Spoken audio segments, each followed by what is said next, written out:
Hello, everybody, and welcome. This is the level 2 portion of Lessons for Full Spectrum Humans, where I'm doing some end of semester recap about how exactly to dance like flying rainbow lasagna. And in level 1, I did the basics. Boss is here.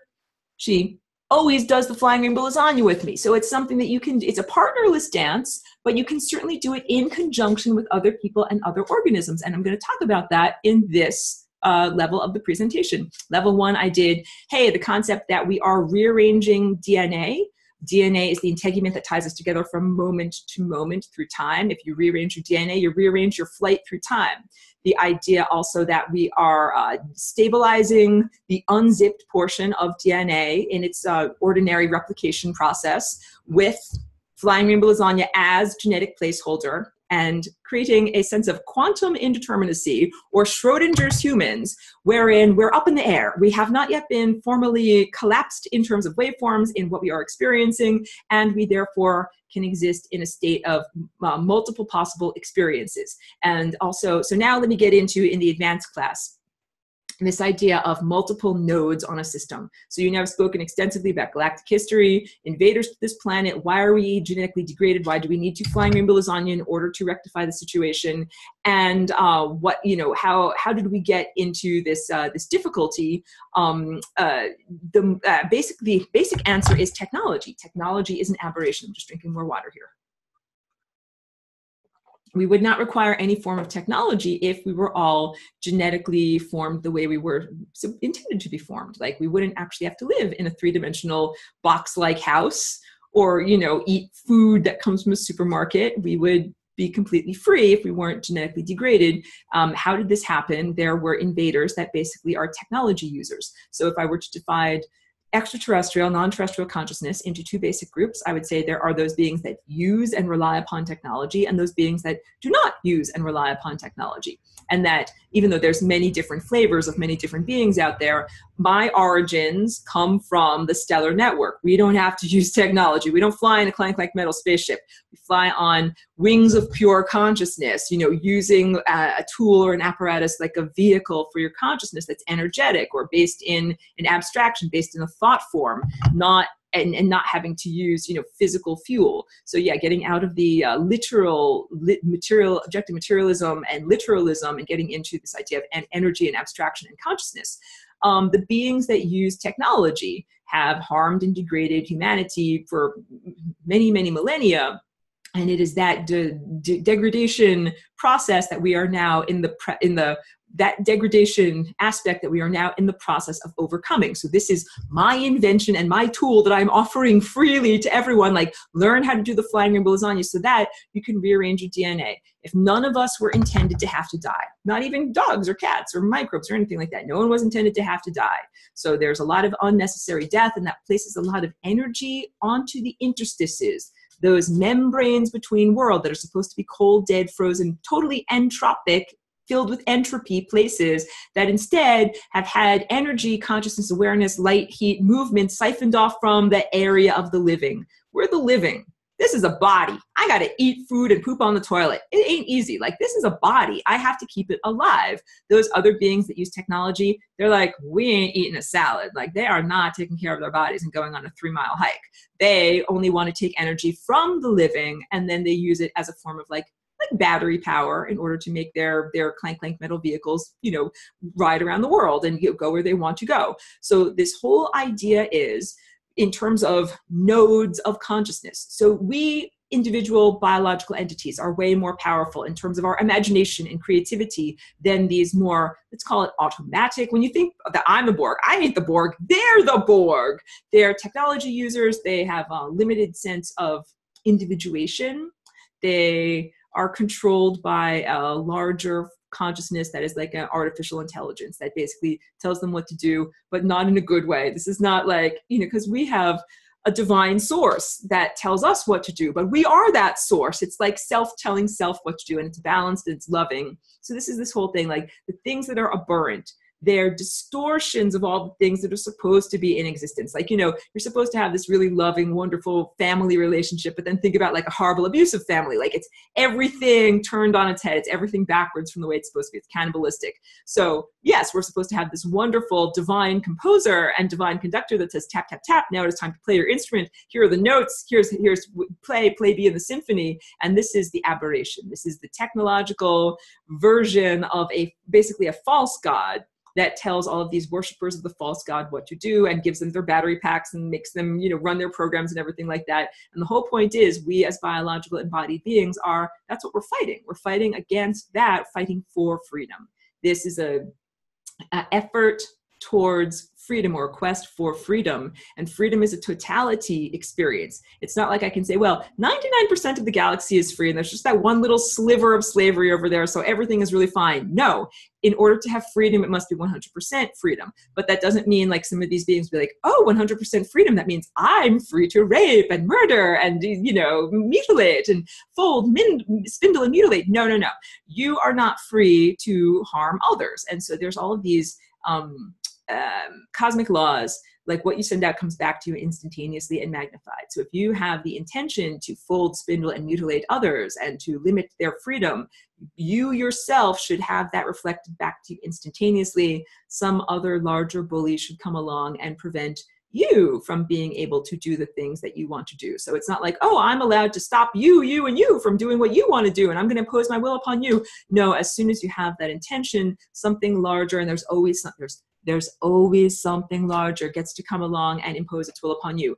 Blah, blah, blah. What I'm trying to say is, when each one of us becomes flying rainbow lasagna, this is why I don't keep this as like some selfish thing just for me. I'm the first. I don't pretend anything otherwise. I spontaneously invented this flying rainbow lasagna. And I'm not the only. It's like, imagine the first guy that ever invented a piano and played the piano.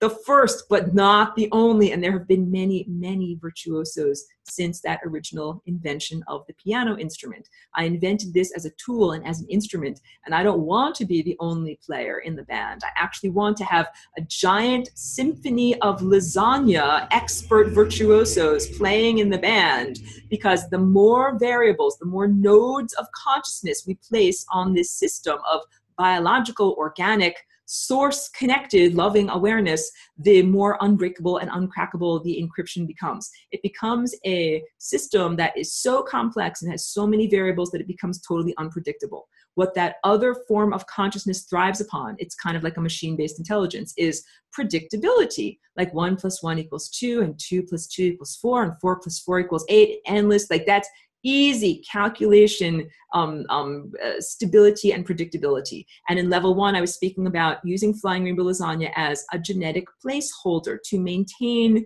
us, users of biological architecture and DNA, in that state of indeterminacy of what happens when you unzip your DNA. It keeps us in a state of, like, shrug your shoulders. I don't know what's going on. That's what's going on. That's a hugely empowering moment to embody. The shrug, where it's like, you're not this and you're not this. What's going on? I don't know what's going on. The more that we can all embody that moment of I don't know what's going on, the stronger our system becomes. It becomes a miracle system, and a system of unpredictability where literally anything can happen. So now let me get more into the exact, I need to drink a lot of water because I'm like running a marathon here. Hold on a second.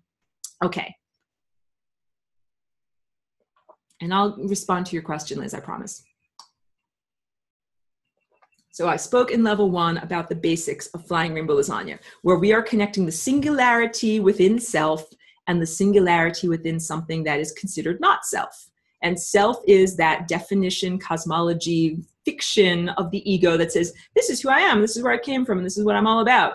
And everything else that's out there outside of me ain't me. But the truth is, everything else that's out there is actually you. That's the issue of observership and participation on a quantum level, that what we are observing, we are actually creating. So it's not like we're disconnected from our environment. And that has everything to do with the answer that Ben was asking, how do we place this into context? Not only do we place the time vortex into a context where there's future, and we also place ourselves into a context where there's not just me, like I'm going to draw a little me with a little bubble around me, and then everything outside of the bubble is not me. I'm actually going to change that, and I'm going to say, wait, there's the bubble in the inside bubble me. Then there's also the outside bubble me. And that is what happens with the flying rainbow lasagna. This inner surface where my finger is turns into the outer surface, and then turns into the inner surface, and then turns into the outer surface, and the inner and the outer and the inner and the outer. It is similar to this video that is very brilliant. It's kind of like mathematically based, that speaks about how to turn a sphere inside out without cutting the membrane. It's like a mathematical endeavor, but it's not merely an intellectual exercise. I don't want anyone to think that this is just like intellectual masturbation and that it doesn't actually have an impact on experienced reality. It totally has an impact on experienced reality. So we can flying rainbow lasagna, or combine singularity that is within self with singularity that is within something that has previously been defined as quote unquote not self. Even though it's all self, it's all a self-portrait. It's all self, but coming from a different direction, moving at a different rate. So we have to recognize, don't just hug and kiss a poisonous snake. Don't just expect psychopathic murderers to be your friend, because they're coming from the source too. And they might be going to a very different destination. They might be going into a state of entropy. So now I need to talk about lateral gene transfer and the little organism known as the tardigrade, or the woolly bear.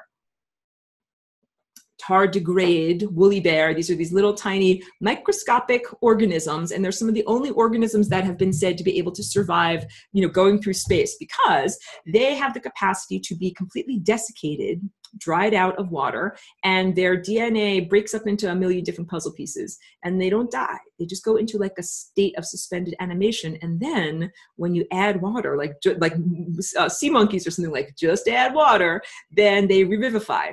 They get reanimated and their DNA all comes together. But some of the interesting things that happen is all of the puzzle pieces don't have to fit back together in the same way. And sometimes they take genetic puzzle pieces from other organisms. So this is called lateral gene transfer, where maybe you're like, okay, wait, let me move something on my piano over here. Maybe you're like, okay, I got this part of the song, but I don't have this part of the song.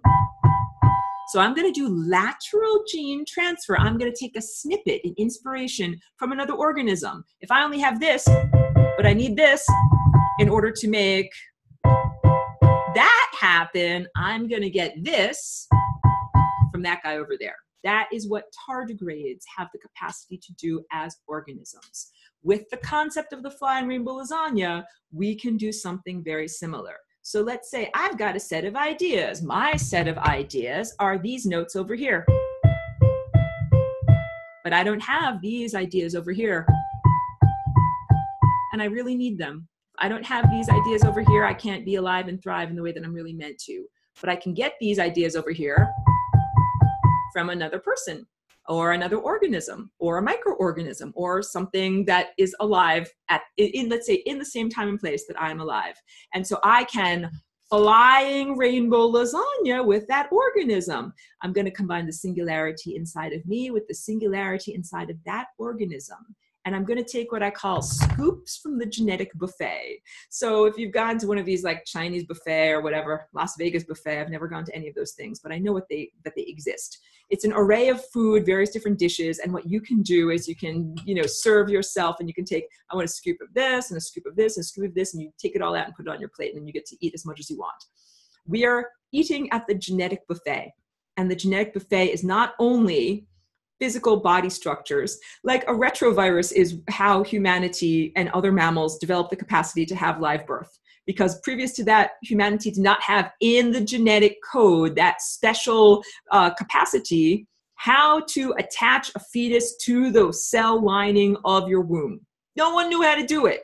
They had to get that inspiration from another organism. And in the case of humanity and mammals, it was knitted into the genetic sweater through this, like a retrovirus, a virus that came in, snipped the genetic code and inserted something and said, now you've got that written in your code. It's now a tool in your toolbox. How to get a fetus to gestate in your womb. You now have the tools to be able to do that. And it's interesting that happened at various different nodes along the genetic levels of development in different organisms. So rabbits got it differently from humans, got it differently from other mammals like rodents. It happened differently in all of these different levels of mammals, but it had to happen in order for mammals to carry live birth.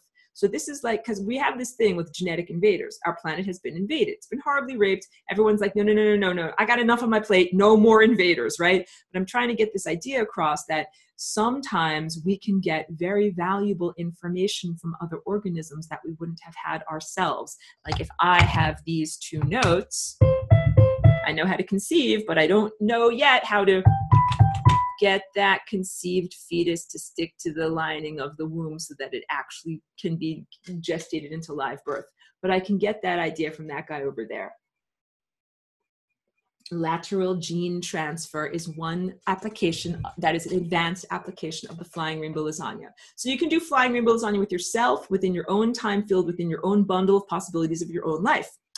Another participant in this class, Megan, a lovely person, once asked me, she had had like a birth trauma or something like that, you know, in the process of coming into the world that did something with one of the nerves on her face. And she's like, how can I use flying rainbow lasagna to heal something like that? And I said, you flying rainbow lasagna, combine the singularity within you on this timeline with the singularity that is within you on a different timeline where the birth went differently and where the doctor forceps didn't do that, and then you didn't have that difficulty moving forward. So that's one thing we can do. We can fly rainbow lasagna with ourselves across time, taking scoops from the genetic buffet, like, hey, that scoop, that version of me looks really good, that didn't have the birth trauma. I'm going to take a scoop of those genes and put it on my plate and eat it so that that inspiration goes inside of me. So taking inspiration from other versions of yourself, taking inspiration from other people, from other organisms. So let's say there's a piano player that you really, really like and admire. Be like, you know something? You can actually embody some of their talent by doing this combination, this flying rainbow lasagna, combining the singularity inside of you with the singularity inside of whatever piano player or musician or artist or whomever really inspires you. Because you've got these notes, but they've got these notes. And you can take their notes and embody them within your genetic code, making your music even better. Now let's talk about flying rainbow lasagna across time, because this is not limited. It is non-local. That means because DNA is non-local. This is the whole deal. Once you really start to understand what DNA is, you're not going to be like, wow, I can only, it's like saying, if you wanted to make a physical baby, you have to have mama and papa, and they both have to live on the same planet at the same time. What people cannot conceive of is like, oh, if we have mama that lives in, 2018, papa can live in, whatever, 1,000,000 years from now. Like, how can that work? Like, sperm cannot travel that far. So that makes you think like, oh, you have to live in the same time and place. Like, you can mate with and procreate with anyone who lives in the same time and place as you. However, right now we're talking about genetic influence beyond mere mating and procreation in terms of sperm and egg coming together. We're talking about consciousness, talking about transfer of thoughts, transfer of talents, transfer of ideas, and also characteristics and different approaches. Because approaches can be like, how do you play your music? How do you problem solve? How do you do something like that? So it is now, with Flying Rainbow Lasagna, you can think that you can be influenced by genes and influence genes regardless of whether they are physically present. That means they don't have to be in the same room as you. So when I do the Flying Rainbow Lasagna dance, I'm influencing the organisms that are right near me, like this organism right here, and all of the bacteria that live on my body, like they're healthy bacteria, and I Flying Rainbow Lasagna with them too, and all of the bacteria that live in the air, and the trees that are outside in my yard, and the trees that are down the street, and the people that are outside of my yard. And it doesn't just mean that, the people in California get more Flying Rainbow Lasagna energy because they're closer to me. It also means that I can Flying Rainbow Lasagna with anybody who is interested, like anybody who tunes in. And it doesn't just have to be in this time and place. It can be across time. So start to think about something like this. Like if there was a great thinker like Sir Isaac Newton or Einstein or something like that, their ideas reverberate. Their ideas didn't simply affect, their neighbors and their friends who directly lived next to them in their houses. Their ideas spread throughout the entire human mycelium and affected everyone and reverberate through time. They've lasted 300, 400, or 100 years, and they're still affecting people. That is the type of thought, consciousness, gene transfer that we're talking about. So with Flying Rainbow Lasagna, you can take scoops from the genetic buffet from ancestors of yours that lived hundreds or thousands or millions of years ago, or descendants of yours who will live in hundreds, thousands, or millions of years. And so that is also like saying if they have a physical inspiration, like some body characteristic that you want, you can get it from them. Some aspect of health, some approach, like how do I do something? How do I make something? How do I solve this problem? Like I need to rub two sticks together to make fire. How do I solve this problem? You can get that idea, that solution from ancestors, from descendants. Now we're starting to be able to experience life not like a little caterpillar that is stuck to the flat leaf of time, but like a butterfly. The butterfly jumps from flower to flower. Our consciousness jumps from moment to moment, deep antiquity to the far distant future to the present moment now. And when you fly in rainbow lasagna, you're doing that all the time. Just like in level 1, I use the example of physical exercise. You do 3 miles of walking or running and you get your energy revved up and everything, but then it's not like your metabolism goes to 0 after you get off the treadmill. Your metabolism keeps on running, even though you're no longer running on the treadmill. So that's what happens with your flying rainbow lasagna. You're like lasagna, lasagna, lasagna, lasagna, lasagna, and then back to mundane reality, but you don't stop lasagna.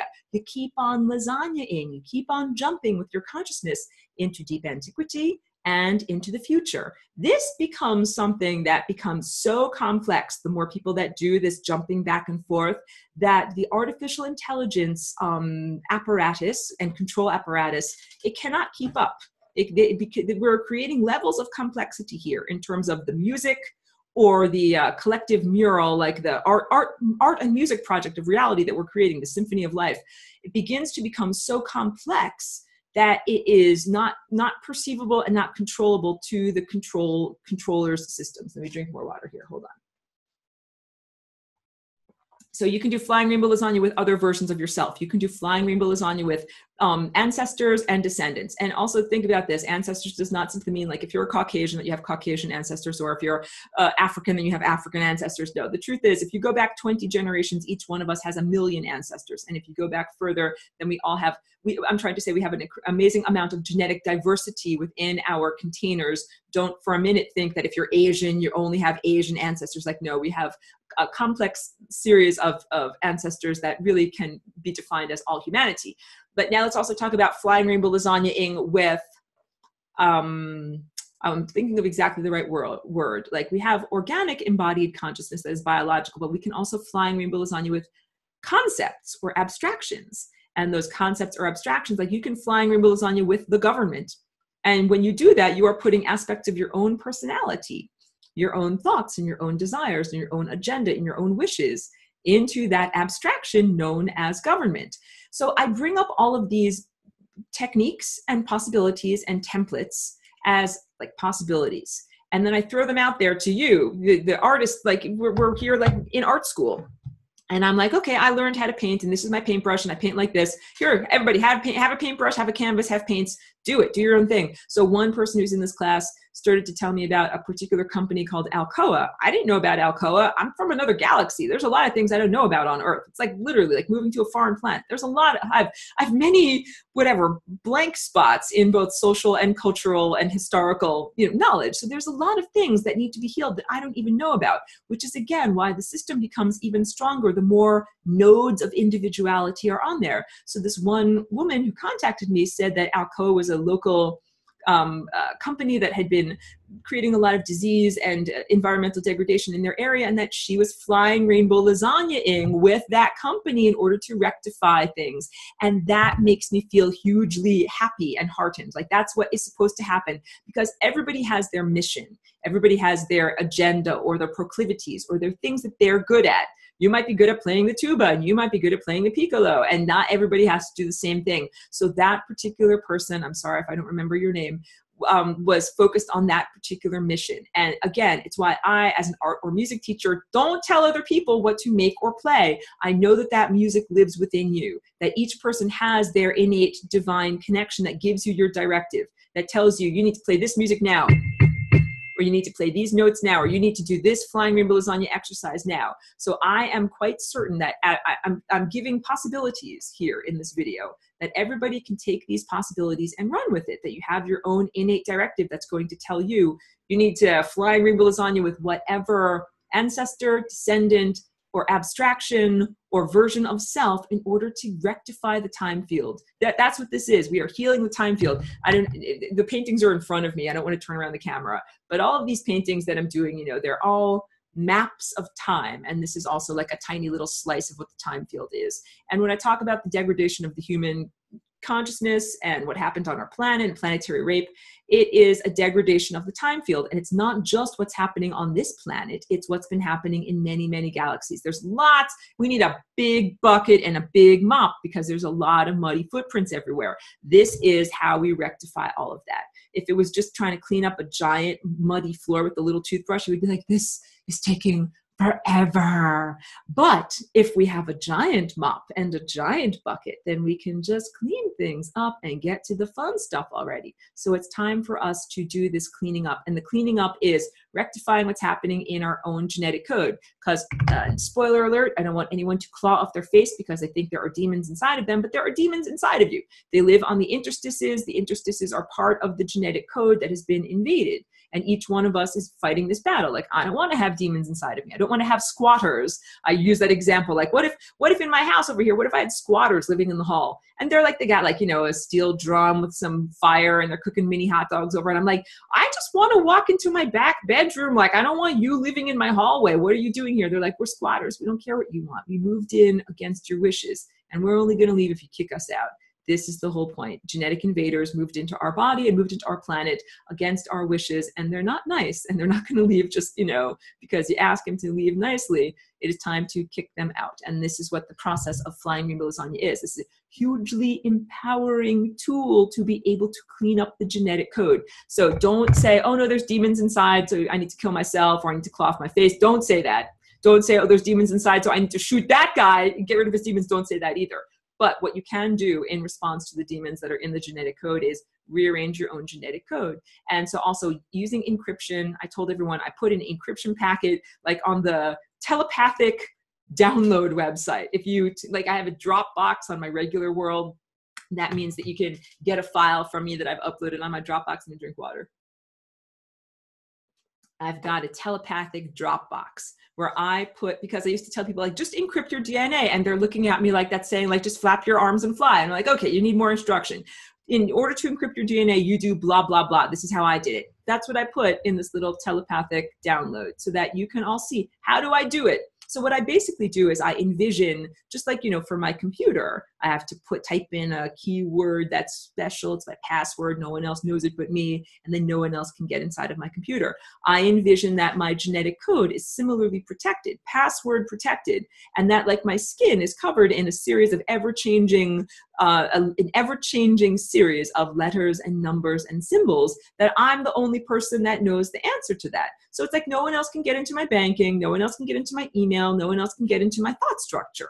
No one else should be swimming around inside of your thought structure except for you.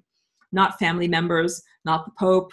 And when I say family members, I mean like living family members. I mean dead family members. Like just because they're dead doesn't mean they're good. There's a lot of screwed up ancestors and they shouldn't necessarily be manifesting through your genetic code. So part of this is freedom. This is what I'm talking about when I'm talking about freedom. That each one of us deserves and is literally born to be free, but however, we've been limited and constrained, and that is often taken as just normal, just de rigueur. That's just the way it is around here. No, that's not the way it's supposed to be around here, even if that's the way it has been up until this point. We're actually all supposed to be able to be free, meaning you choose your own thoughts. You don't have invaders coming into your mind. So the encryption helps a lot with that. And the encryption is also necessary. Like if we're connected on this giant node system of higher dimensional consciousness and you get a computer virus, like I don't want that virus coming over to me. And the virus can be a thought structure. The virus can be a thought structure like, hey, death is necessary and noble and suffering is didactic. It's like, no, I don't believe in either of those things. I really don't want that virus to come inside of me. So when I perceive those thought structures, I'm like, no, I have my little encryption shield. You can work with those structures if you want to, but I don't want them to come inside of my music. My music is something different. So, okay, and I know I'm moving really, really fast. I have a lot to get through. This is the advanced level here. So you can do individual flying rainbow lasagna with yourself across time, flying rainbow lasagna with ancestors and descendants across time. Let's talk about covalent bonding. And I should do like a little screen share, a little whiteboard over here. Covalent bonding, this is what happens in the molecular realm. Come on, whiteboard work. Good, let's clear everything out. If this is, just getting a color here. If this is one atom over here, and it has an electron, that's this X over here. And this is another atom over here.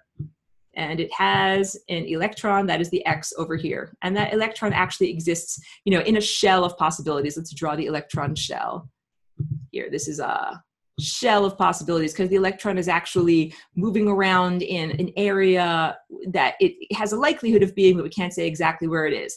And the idea of covalent bonding is that there are empty places, like let's say this is an empty spot in that shell where it's like, oh, a puzzle piece can fit there perfectly. This X can fit into that empty puzzle piece. And then those two atoms are called covalently bonded, and they create a molecule. So each one of these, this is an atom that I just made a red scribble on. This is another atom that I made a red scribble on. And when they covalently bond, they make a molecule that is stuck together. They have a relationship, they have a partnership, they share stuff. Like, you know, like a girlfriend and a boyfriend, they're like sharing records or whatever. It's like, I'll lend this record to you. Hold on a second. And that's just basic like chemistry. Not that I'm so expert on chemistry. Flying rainbow lasagna means that we can begin to do covalent bonding over time. Because up until this point, you could only borrow records from someone else who lived in the same time and place as you. You could only borrow electrons if that electron lives in the same time and place as you. Like, you know, in the same physical vicinity, in the same room, and in the same moment. If it's like 458, then that electron can fit in that puzzle piece open area because it's in the same time. But what if that electron lives next week? What if it isn't here right now, but it'll be here next week? Well, then according to regular science, and it would be like, well, then there's not an opportunity for that electron to be bonded in that way. But what if we make a flying rainbow lasagna? And here I'm just drawing, you know, a very, very rough sketch of what a flying rainbow lasagna is shaped like, but I know you guys get what I'm talking about. What if we have one singularity, oops, that's just so poorly drawn, that connects in that direction? What if we have one singularity that connects that electron over there? So wait, big giant blue dot scribble where I'm making my scribble. That's one singularity, the electron. And then big giant blue dot scribble. There's another scribble over there. That is where the empty puzzle piece is. And what if we can jump across time where I'm making this big giant blue mark? What if we can do an oscillation across time so that this molecule over here can be bonded with this molecule, you know, we can make molecules across time is what I'm trying to say, that we can bond together atoms that would not ordinarily have been able to be bonded by using the flying rainbow lasagna oscillation to fold the fabric of space, time, and consciousness. Here, I'll do my usual thing. Fold the fabric of space, time, and consciousness so that formerly divergent realms now are no longer divergent and now they're close enough to touch one another. An atom now and an atom next week used to be far apart in time, but what if we can fold time so that they're no longer far apart in time and now they can kiss and they can share electrons together? That's covalent bonding across time. And what that begins to do is we are literally redefining and rearranging matter. So matter, I've given my whole wrap on matter. That matter comes from the root word mother. The material world is our motherly world. It is the womb from which we are being born as consciousness, that we are being cultivated and gestated here as consciousness in the material world. And so the whole, you know, periodic elements, this table of science, what science is, these are the different combinations of atoms. These are the different formations of atoms. This is the way that they are created. That's if we do not look at any possibility of bending and folding time and space and consciousness. But once we add in that possibility, once this flying rainbow lasagna is invented and we can do that, we can redefine what matter is. So I say that this is a shape that combines together formerly divergent realms. And two of those realms that it combines are the realms of spirit and matter. And spirit can also be defined as pure energy or pure consciousness or pure potential, whereas matter is, this physical, embodied, densified, slowed down light. And all of science and chemistry up until this point is playing upon that balance.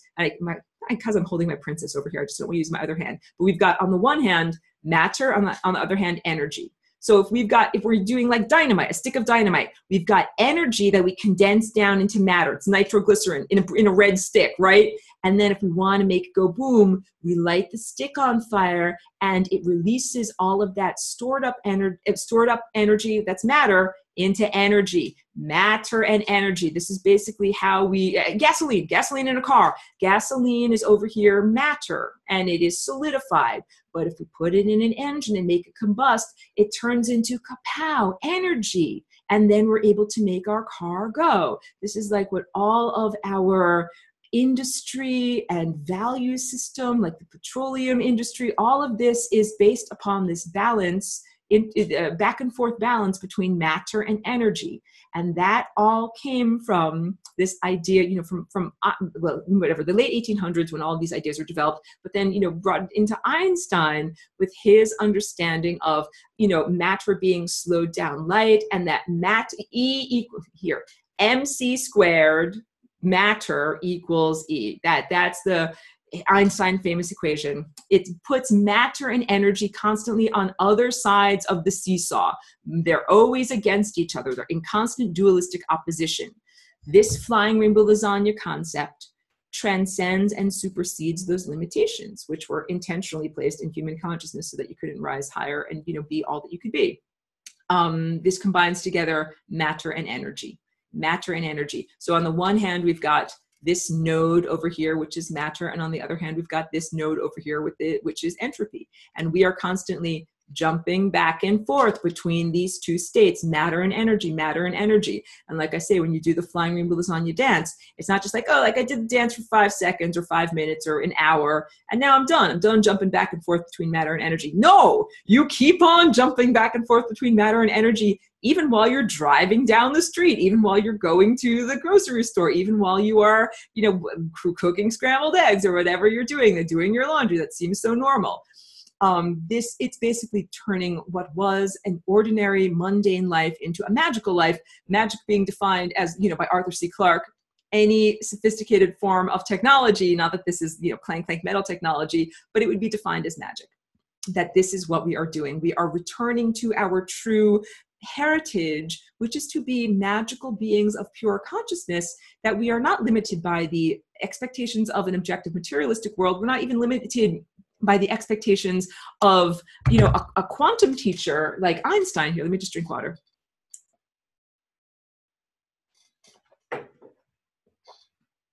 But instead we have these more expansive opportunities. You're like, well, I don't even understand. What happens if we combine together matter and energy? Well, we used to have a world, the objective materialistic world, where matter was separate from energy. That means stuff is stuff. Like that lamp is a lamp. It's going to be a lamp regardless of what I think about it, right? But what if that lamp is made of a new form of matter that actually responds directly to thought and consciousness? Then maybe that lamp is not just a lamp. Maybe the lamp is different if I think differently about it. Maybe it will turn on or turn off or turn into an octopus with 12 different, heads or something completely unpredictable if I apply my consciousness to it. Matter that is imbued with consciousness behaves differently than matter that is separated from consciousness. And we could say consciousness or energy or spirit or the intangible. And so when we look at a body, we say, hey, you got a three-dimensional body. It's made of like stuff. It's made of goo. I can touch it with my finger. And you also have consciousness that animates your body and makes it do stuff. And if you have a body with no consciousness, it is dead. It's just a corpse. It just sits there. It does nothing. It doesn't move around and do stuff. If we have matter that's not imbued with consciousness, it's just a corpse. It just sits there. It's dead. It doesn't do stuff. But what if we imbue it with consciousness? What if we imbue matter with spirit or energy or consciousness or imagination? Then all of a sudden, matter takes on new qualities. And it actually can respond instantaneously to our thought and what we're thinking about it. So matter, the truth is, because for a long time, this objective materialist viewpoint has been foisted upon humanity. basically to disempower humans and say your thoughts don't affect reality. Like the lamp is just the lamp. It doesn't matter what you think about it. If wishes were horses, beggars would ride. This is like the old way of thinking about things. But none of that has ever been true. It's been a lie that has been propagated so often that people take it as the truth. It's not the truth. The truth is that our minds and our imaginations are constantly creating reality. But if you use your imagination to imagine that your paintbrush doesn't work, your paintbrush is not going to work. It's like, oh, I imagined that I didn't actually have a paintbrush and that I was just a stupid beggar. And then you were a stupid beggar and you didn't have anything more. So this is the whole point, that each one of us in this generation gets to choose to imagine that we actually are empowered, that we actually have a paintbrush that we use to paint and create reality. And one of the things we can do with that paintbrush is, we can make a tool or use a tool like flying rainbow lasagna that transforms how matter, and what we define as reality is made up of matter, how matter behaves. So you can do flying rainbow lasagna with different versions of yourself on parallel realities. Flying rainbow lasagna scoops from the genetic buffet, lateral gene transfer to get inspiration and healing from other organisms. And we can also do covalent bonding over time. So that would be like saying, like, if a water molecule is made of one hydrogen and two oxygens. Previously, it had to be everybody's in the same time and the same place to do this bonding. But with flying rainbow lasagna, we can create a new form of water. There might be one hydrogen that lives in this moment now, but maybe one oxygen lives in 1 million years and one oxygen lived 1 million years ago. And that's covalent bonding over time. And it's completely a redefinition of what molecular structure can be. Now let's talk about time crystal. And I have all these things saved as links, and I'll try to be together as a person and get those links to you. I'm still like unpacking boxes and my life is still crazy. Layers. I was talking in level 1 about traditional oil painting and how glazing techniques is one wonderful way to make skin texture, like the tones of the skin, because the tones of our skin are made out of like yellow fat and red and blue blood, and then, clear layers of epidermis on top of it. So to make really good skin as an oil painter, what you do is many, many layers of clear glazes. It's also a pretty good analogy for like Photoshop in digital artwork. Let me just drink some more water here. That with Photoshop, you can do subsequent layers, digital layers, in order to keep on adding more and more details or filters or transforming an image. So when I do the flying rainbow lasagna, when anybody does the flying rainbow lasagna, it is cumulative and it is like adding layers or glazes to your art project over time. So whatever, I've been here for about 17 years in this body as Aurora, and I've been doing the flying rainbow lasagna the whole time.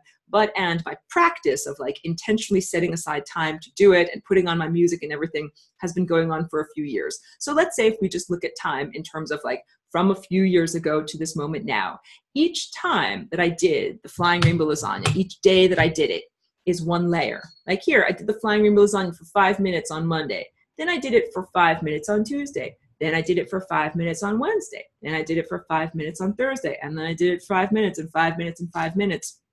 And each time that I did it, it accumulated. We are accreting light. We are accreting consciousness. That means drawing it in, layering it together. It's like building a body.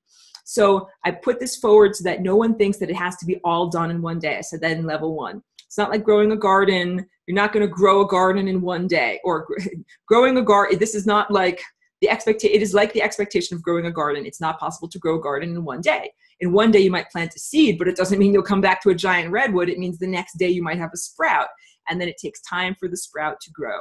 So I say all of this in order for everyone to understand it's cumulative.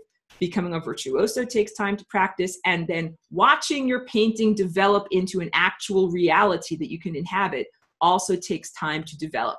And it's collaborative. So on the one hand, you're painting your perfect portrait, adding more and more layers, more glazes, making the skin tone more and more beautiful and realistic. And other people are doing the same thing too. They're painting their versions of reality. And your version of reality and their version of reality actually interact. They actually overlap in some areas.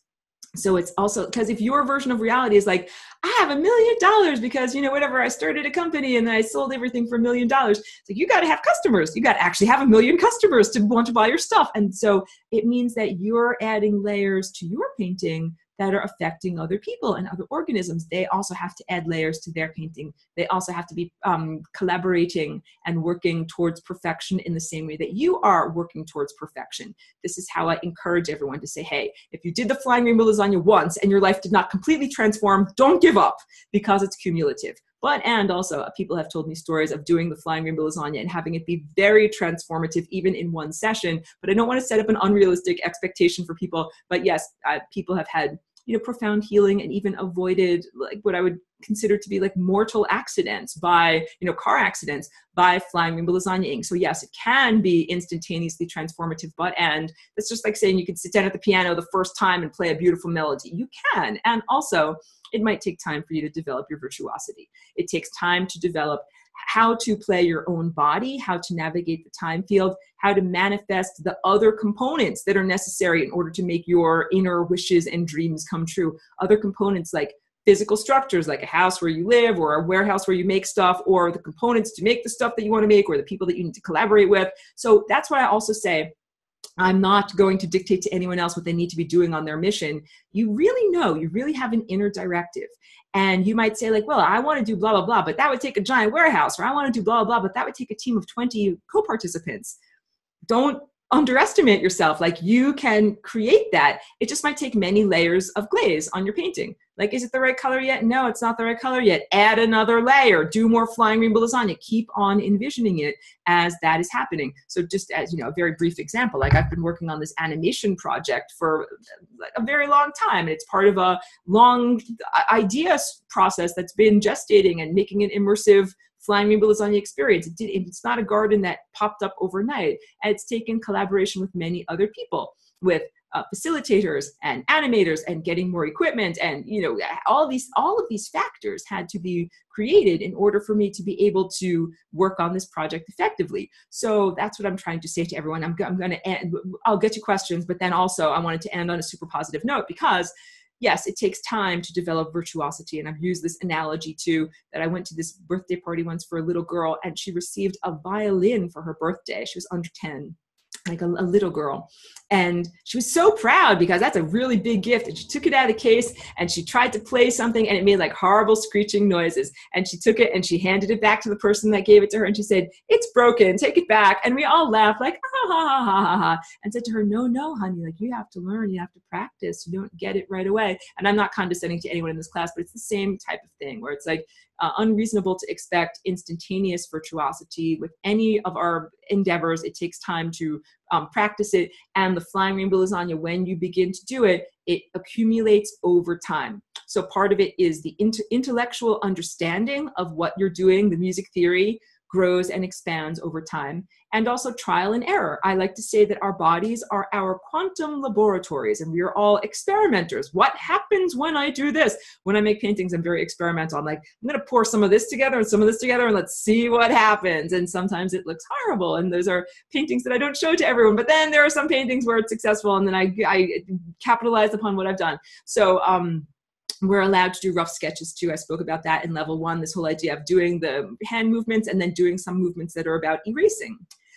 That's part of the artistic process. Making marks and then erasing marks, and then making more marks and then erasing more marks. And this is how a image is refined over time. Or in music, the same thing. You know, you're like kind of figuring out patterns, and you play, and then you listen, and then you play again, and then you listen again. But, you know, like, I like the idea of the layers of a painting really coming together over time, because it's not something that happens instantaneously. So I'm almost at the end of this recording. If there are any other questions, I'm going to get to the questions. And this goes all the way back to, from level 1, Liz had said, feelings versus ideas. So I think that it might not be a perfect analogy of bifurcation like that, but I think that that's part of what it is, because the ideas, the intellectual structure, it's mostly an overlay. It's mostly imposed approach to thought. That's not our real mind. Mostly we think, or have been thinking up until this point, using thought patterns that are taught to us like by mommy and daddy and teachers in school, and, you know, logic and rational thinking, that's not necessarily our true mind. And we have to learn these thought patterns in order to successfully navigate this world that is made of, you know, rational thinking and logical thinking and objective materialism. And I don't think it's our true mind. I'm just drinking some water here. And feelings, I would define as what's our natural state. Like we have our feelings, you know, when we come in as infants, we have our feelings as we're journeying through life and we're being given this intellectual overlay. But then also sometimes we have feelings that are not natural, that they are the direct result of these intrusions into intrusive thoughts and intrusions into our DNA. So I would say not all of our feelings, like some of our feelings might be aspects that are overlay. So maybe a good answer would be true self, like true natural self, as opposed versus the self that is the domesticated self created by society, that's created by, you know, human social structure and human education system, and the thoughts that have been passed down from many other generations that aren't necessarily healthy and good to be thinking.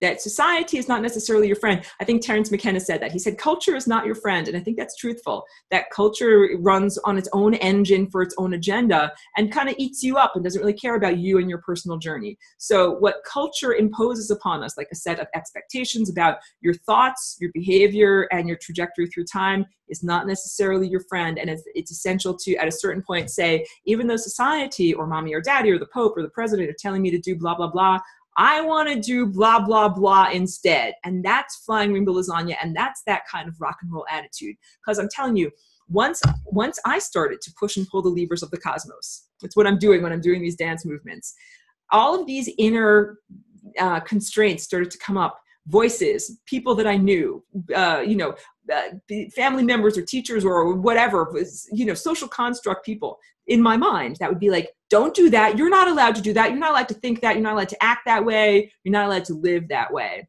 And every time I had to supersede and be like, I'm gonna do it anyway, even if mommy and daddy approve, even if the president of the United States approves, even if the Pope disapproves, even if all of these beings tisk tisk and they all disapprove, I shall do it anyway, because it's my body. So I say I take full responsibility for what I do within my body. And I also don't expect, you know, being saved or helped or fixed by anyone else. If I make mistakes, I have to take responsibility and fix my own mistakes. Ben says this has been an excellent presentation. Thank you very much. Thank you. That was my intention, because like I said, so we're almost at the end of the semester, and I know that I've gone over these concepts in the past. What I'm doing is a reiteration, like a re-strengthening what is important here, and also, reaffirming this is the ultimate, or to my mind, to my understanding, the ultimate tool for self-empowerment in terms of reality creation. That the Flying Rainbow Lasagna makes it possible for each one of us to transform our journey through time. That, to my definition, is the metamorphosis that we are undergoing to become ascended masters and to become, like the next highest level of what a human can be. And we don't have to do it alone. Like, that's my whole big thing also. You know, I'm one Flying Rainbow Lasagna here, but I don't want to be the only one. I want to play with a band. I want to play with the symphony. I want everyone to do it. I want 5,000 people to Flying Rainbow Lasagna. And that's what I do in my practice. And just a little bit more briefly while I go on with this video. I do Flying Rainbow Lasagna with my gut microbes, my dog, the trees in my yard, my medical cannabis plants. I Flying Rainbow Lasagna with all of those beings. And I Flying Rainbow Lasagna with all of the other, participants, like the people in this class. There are some people that don't have the internet and they might live in someplace very isolated. I can Flying Rainbow Lasagna with them too. We all can Flying Rainbow Lasagna with the Amish. They might never have watched a YouTube video. That doesn't matter. They have their own spiritual practice. They have their own connection to consciousness, or with, some isolated indigenous person in, like a jungle somewhere like that. Just because a person doesn't have access to technology, maybe because they don't have access to technology, they would be a wonderful candidate to Flying Rainbow Lasagna together. So I really perceive when I'm doing this, when I'm in it, I'm listening to the music, I'm doing my movements, and I should have said this also, like I'm in a landscape. It's not like I'm in a non-place. I'm in a place. that looks like these paintings that I draw. With my inner eye, when I'm doing the flying rainbow lasagna, I see the time field, and all of the things that I do are in response to what I see in the time field. So yeah, all the levers that I'm pushing and pulling and the motions that I'm making with my own DNA are all in response to this context that I'm in. I'm part of the context. That's what all these paintings are all about.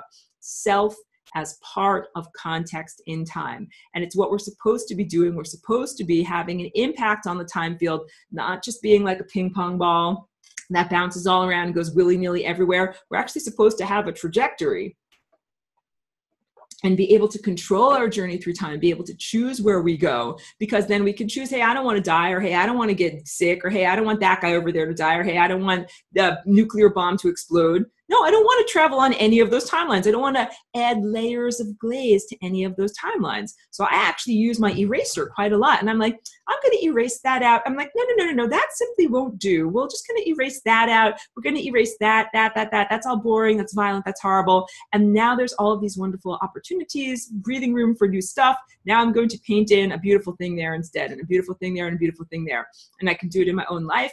And I can do it in the planetary structure, because if there's a nuclear bomb that goes off, it doesn't just affect one person, it affects all of us. So that's also part of it. We all have a stake in this, including little tiny microbes in the middle of your tummy. They're like, hey, if a nuclear bomb goes off, we're going to lose our home too. The planet cares about a nuclear bomb. Microbes care about a nuclear bomb. My dog cares about a nuclear bomb.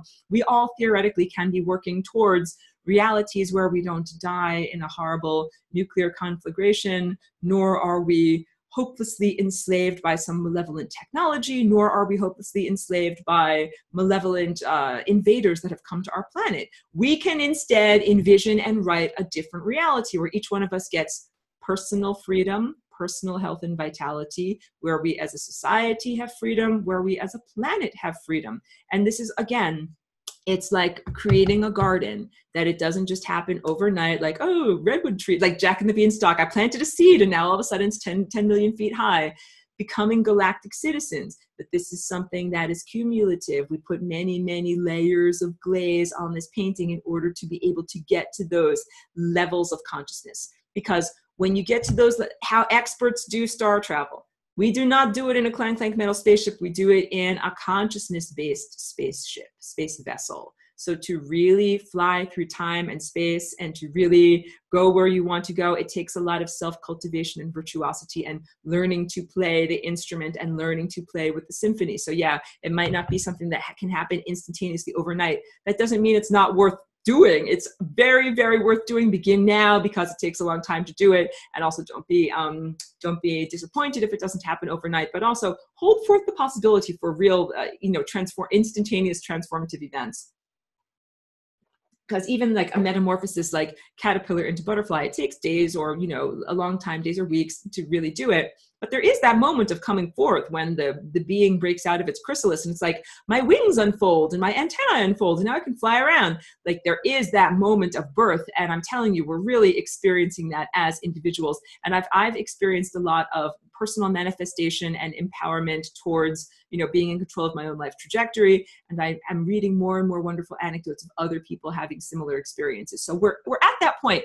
Oh my goodness. If there are any more questions, I'm happy to take them, but I definitely know I'm at the end of the recording and it's time to give Cheeky a walk. Because she's been so patient for this whole presentation. So let me, any more? Oh, you're welcome, Liz. Absolutely. Absolutely. I'll take all this. I'm meeting with my boss. I'm meeting with my boss. Thank you very much, Ben. Okay, wonderful. I'm going to end the recording for right now then and take whatever last questions are going on. Then we'll take Cheeky for a walk outside. Thank you. You guys are all great. Thank you very much. Cheeky, you're good. You're good, Tom. You're good.